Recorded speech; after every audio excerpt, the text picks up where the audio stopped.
Chapter 6. The Climb. Crack! Thunk! Clang! Roz was having a little trouble climbing the cliffs.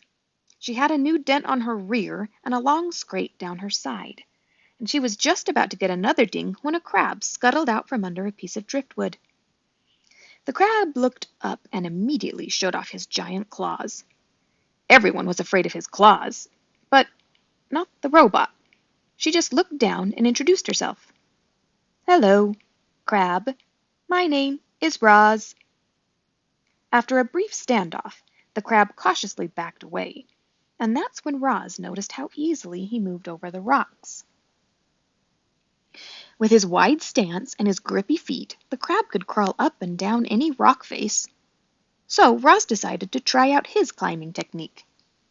She spread her arms wide and clamped each of her hands to the cliffside. She jammed one foot into a crack and lifted her other foot onto a narrow ledge, and just like that, she was climbing. Roz moved awkwardly at first. A chunk of rock crumbled in her hand, and she had trouble finding footholds. But as she climbed higher and higher, she started to get the hang of it. Seagulls squawked from their cliff nests and soared away when the robot came too close, but Roz paid them no mind. She was focused only on getting to the top. Up and up and up she went, methodically climbing past nests and ledges and tiny trees rooted in the cracks, and before long, our robot felt the soft soil of the island beneath her feet. Chapter 7. The Wilderness. Animal sounds filled the forest, chirps and wing beats and rustling in the underbrush. And then, from the sea cliffs, there came a new sound.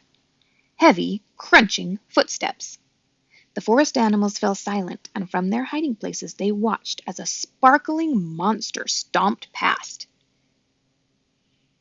But the forest was not a comfortable place for Roz. Jagged rocks and fallen trees and tangled underbrush made it difficult for her to walk. She stumbled along, struggling to keep her balance, until her foot snagged and she toppled over like a piece of timber. It wasn't a bad fall. No dings, no dents, just dirt. But Roz was programmed to keep herself in good working order. And once she was back on her feet, she immediately began cleaning herself off. Her hands darted around her body, quickly brushing and picking off every speck of dirt. Only when the robot was sparkling again did she continue through the forest.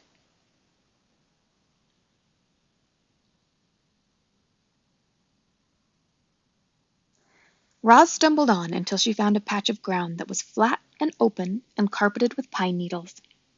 It seemed like a safe place, and safety was all the robot really wanted. So she stood there motionless, all perfect lines and angles set against the irregular shapes of the wilderness. Chapter 8. The Pinecones. If you stand in a forest for long enough, eventually something will fall on you.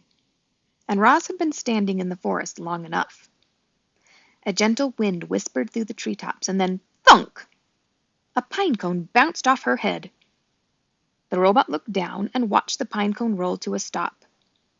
It seemed harmless, so Roz went right back to doing nothing. A few hours later, a gust of wind rushed through the treetops, and then thunk! The robot looked down as another pinecone rolled away.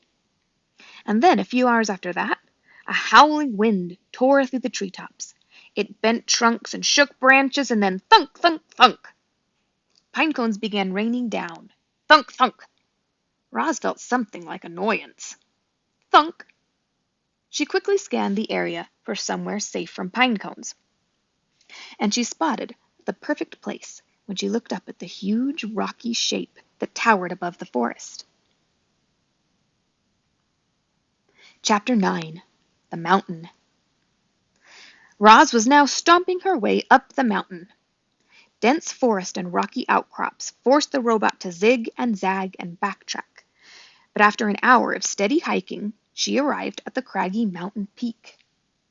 Grasses and flowers and shrubs sprouted from every pocket of soil, but there were no trees at the top. Roz was safe from those annoying pine cones. She dusted herself off and then carefully climbed up a leaning slab of stone to the very highest point of the entire mountain. The robot slowly turned her head completely around. She saw the ocean stretching to the horizon in every direction, and in that moment, Roz learned what you and I have known since the beginning of this story. In that moment, Roz finally realized that she was on an island. Roz looked down and surveyed the island. Starting from the sandy southern point, the island grew wider and greener and hillier until it finally jutted up into the rocky cone of the mountain. In some places, the mountain fell away, leaving sheer cliffs. A waterfall rushed off one cliff and fed a river that wound its way through a great meadow in the center of the island. The river flowed past wildflowers and ponds and boulders and then disappeared into the forest. Blurry shapes suddenly cut through the robot's vision. She refocused her eyes and saw vultures circling above the foothills. Then she noticed lizards warming themselves on a distant rock. A badger peeked out from a berry bush. A moose waded through the stream. A flock of sparrows turned in perfect unison above the trees. The island was teeming with life, and now it had a new kind of life. A strange kind of life. Artificial life. Chapter 10. The Reminder. I should remind you, reader, that Roz had no idea how she had come to be on that island. She didn't know that she'd been built in a factory and then stored in a warehouse before crossing the ocean on a cargo ship. She didn't know that a hurricane had sunk the ship and left her crate floating on the waves for days until it finally washed ashore. She didn't know that she'd been accidentally activated by those curious sea otters. As the robot looked out at the island, it never even occurred to her that she might not belong there. As far as Roz knew, she was home. Chapter 11. The Robot Sleeps.